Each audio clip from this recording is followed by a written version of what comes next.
जय श्री राम। आज हमारे पास फिर से जैसे देखो स्ट्रेंजर PVT 501 का हमारे पास मशीन आया हुआ है और इसमें प्रॉब्लम यह है कि इसके ट्रांसफार्मर जल चुकी है। जैसे आप देखो तो अभी हमने मशीन में से मेन इनपुट ट्रांसफार्मर हमने हटा रखे हैं। ऐसे देखो इसकी वायर वगैरह सब कुछ जल चुकी थी। तो आखिरकार इसके अंदर कौन से कमी होने के कारण से आपकी ट्रांसफार्मर जलती है, या आपका अगर ट्रांसफार्मर जल जाती हो तो उसको कैसे सही की जाती है, सारी जानकारी आपको इस वीडियो से मिलने वाली है। जैसे आप देख सकते हो ट्रांसफार्मर के साथ साथ इसकी वायर सब कुछ फूक गई है और फूकने के बाद आप इसका ट्रांसफार्मर आप देखो तो ट्रांसफार्मर हमने इसका अलग खोल रखा है। ऐसे देखो काफ़ी वेटेड और काफ़ी स्ट्रॉन्ग टाइप इसका ट्रांसफार्मर होता है। जैसे मैं थोड़ा सा आपको जूम करके क्लियर व्यू से दिखाने का प्रयास करूँ तो आप देख करके अनुमान कर सकते हो इसकी ट्रांसफार्मर कितना हेवी होता है। और दूसरा चीज़ ये कि ट्रांसफार्मर जल चुकी है। हालांकि प्रॉपर रूप से मैं ये नहीं बोल सकता हूँ कि ट्रांसफार्मर जल चुकी है, क्योंकि इसका लेग वायर जो है ना अंदर से शॉर्ट हो गया। कुछ लोड हो सकते हैं, रेक्टिफायर के भी गलने के चांसेस हो सकते हैं, जिसके कारण से आपकी जो इसके मेन लीड वायर होती है वहीं की वहीं शॉर्ट हो गई। क्योंकि ट्रांसफार्मर में कहीं से भी कोई, आपका दोनों साइड से देख सकते हो, कहीं से कोई दिक्कत नहीं है होता है। और इसका प्राइमरी और सेकेंडरी दोनों इसमें वाइंडिंग किया गया है।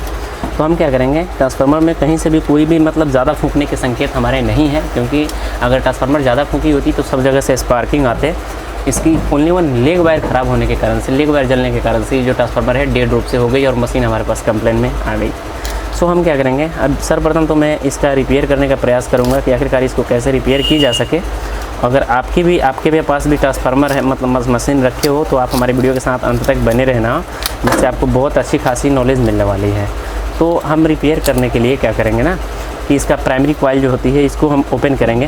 प्राइमरी कॉइल के 2 लेग ओपन करेंगे तो फिर हमको इसमें क्या होती है, इसका रीज़न कि इसका जो मेन लीड होता है, मिडिल वाला पॉइंट, यानी कि एक पॉइंट से शुरू की जाती है, दूसरे पॉइंट लास्ट होते हैं, और जो तीसरे पॉइंट जो होते हैं वो आपका लास्ट पॉइंट होता है। तो हम क्या करेंगे, इसके जो प्राइमरी कॉइल होते हैं इसको हम ओपन करेंगे, जिससे हम आसानी से इसको रिपेयर कर पाएंगे। अगर रिपेयर हो गई तो ठीक है, नहीं हुई तो फिर से इसको वेल्डिंग करना होगा। तो वेल्डिंग की डाटा क्या होती है, इसका टर्न क्या होता है, सारी नॉलेज आपको इस वीडियो से मिलने वाली है। और इस ट्रांसफार्मर का एक और ख़ास बात होता है, जो इसमें कोर लगाई रहती है, प्योर आर्मेट में केबल कोर होता है इसका।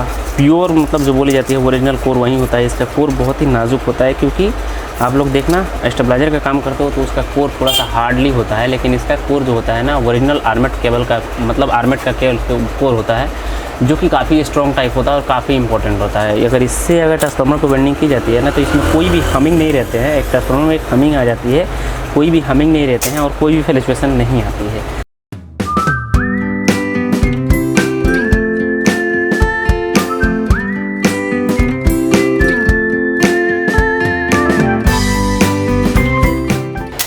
कोर हटाने के बाद अब देखो, अब इसका डाटा भी आपको लेना होगा। कि मान लेते हैं कि आपको ऐसे हटा देते हो तो फिर आपको नहीं हो पाएगी, क्योंकि ये टर्न के हिसाब से होती है। तो टर्न का हिसाब, जैसे देखो ऊपर के साइड से जितनी भी काउंटिंग की गई, जितने भी इसमें टर्न लगाए गए हैं, जैसे देखो 1 2 3 4 5 6 7 8 10 11 12 13 14 15 16 17 18 19 20 21 22 टर्न की है। हम लोग को तो आइडिया है, सारा का सारा डाटा हम लोग के पास है, इसलिए मैं आपको बता रहा हूँ इस चीज़ की। इसका टर्न सर्वप्रथम काउंट कर लेना। ऊपर के साइड एक लेयर में इतना टर्न है, 22 टर्न है। तो इस सब 22 टर्न को हमको क्या करना होगा कि हम इसको अब हटाएंगे। हटाने के बाद क्योंकि हमको सेकेंडरी प्राइमरी तक पहुंचना है, अगर रिपेयर हो पाई तो ठीक है, नहीं रिपेयर हो पाई तो पूरी की पूरी चेंज करनी पड़ेगी। तो हम इसका जितना राउंड खोलेंगे उतना राउंड हम काउंट करते जाएंगे। आपको भी काउंट करनी है, हमको भी काउंट करनी है, क्योंकि अगर एक टर्न भी बढ़ जाती है तो आपको वोल्टेज बढ़ जाएगी, या एक टर्न भी घट जाती है तो आपकी वोल्टेज घट जाएगी। एक चीज़ ये ध्यान रखना, एक टर्न अगर कम हो जाती है तो वोल्टेज बढ़ जाती है, और एक टर्न ज़्यादा हो जाती है तो वोल्टेज कम हो जाती है। तो इस चीज़ को ज़रूर मेजर करते हुए चलना है। देखो 1 2 3 4 5 6 7 8 9 10, इस तरह से इसका जितना भी सेट होगा सब काउंट करते जाना है। और मिडिल जो सेक्शन होगा उस पर आपको इस तरह की लीड वायर लगाई गई।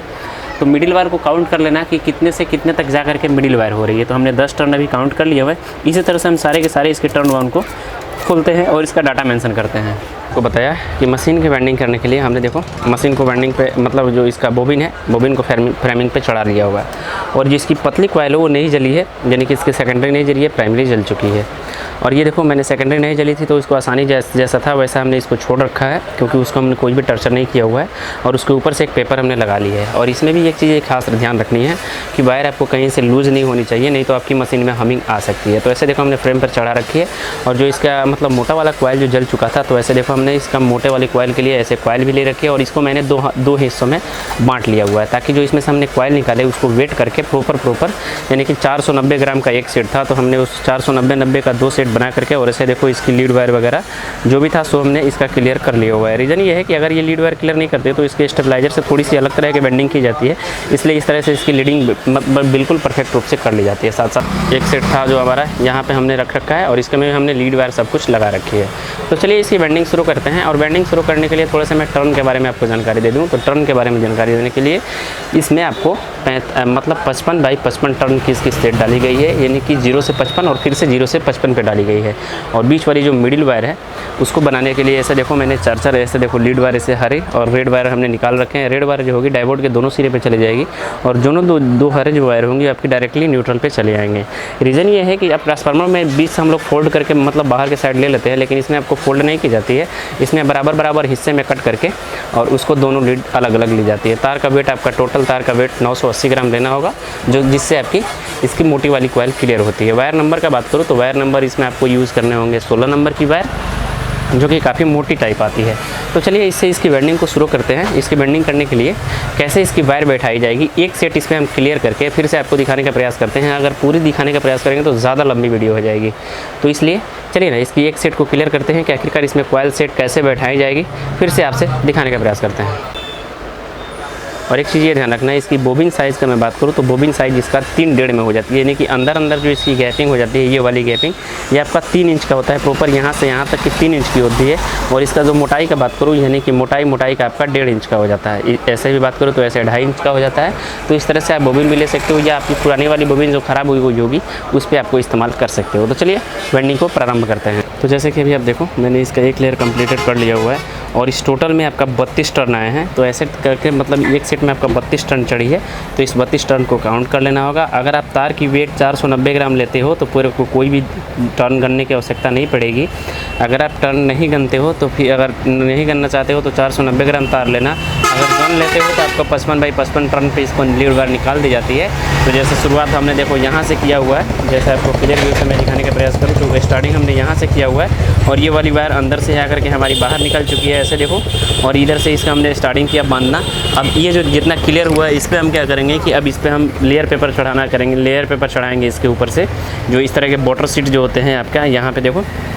तो यहाँ पे हमने रखे हुआ है ये वाली पेपर जो आपको दिखाई दे रही होगी आगे, ये वाली पेपर अब हमारी इस पर चढ़ाई जाएगी, जो कि शुरुआत में ही हमने जो चढ़ा रखे थे वो चढ़ाई जाएगी। हर एक लेयर में एक सीट आपको लपेटनी है, जिससे आपको तार की कोई भी फ्लक्चुएट नहीं रहती है।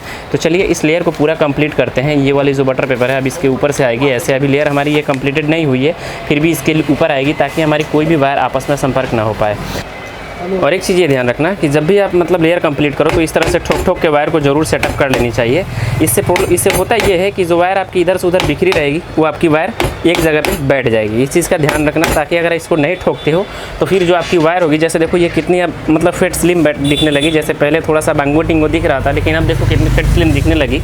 अगर इसी चीज़ को नहीं ठोकते तो फिर आपकी कॉइल ज़्यादा फलक जाएगी और आपकी बोबिन पर एडजस्ट नहीं हो पाएगी। तो कॉइल को एक सेट बैठाने के बाद इस तरह से ज़रूर ठोकी जाती है और साइड रूप से भी ठोकी जाती है और चारों साइड से इसकी कॉइल परफेक्ट रूप से ठोकी जाती है।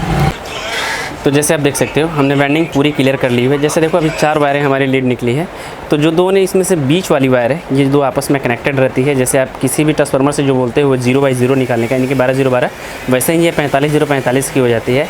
और ये जो बीच वाली होती है ये आपका एक साथ कनेक्टेड रहता है और एक साइड का ये हो जाता है, एक साइड का ये हो जाता है। ऐसे देखो ये दोनों आपस में कनेक्टेड है इसलिए। और इसकी पूरी लैपिंग हो चुकी है। जैसे इसकी पर सेट मैंने जैसे बनाया उसमें आपको ऐसे देखो तो इसमें पेपर हमने लगाते चले गए, क्योंकि पेपर लगाने से प्रोटेक्शन इसकी हाई मिलती है।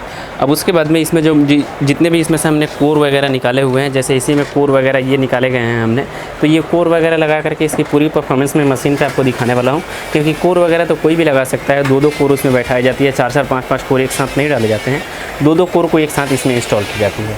तो चलिए ना अब इसकी पूरी कोर वगैरह जो भी है इसके पूरे फिनिशिंग करते हैं और मशीन में इसकी परफॉर्मेंस आपको दिखाने का प्रयास करते हैं।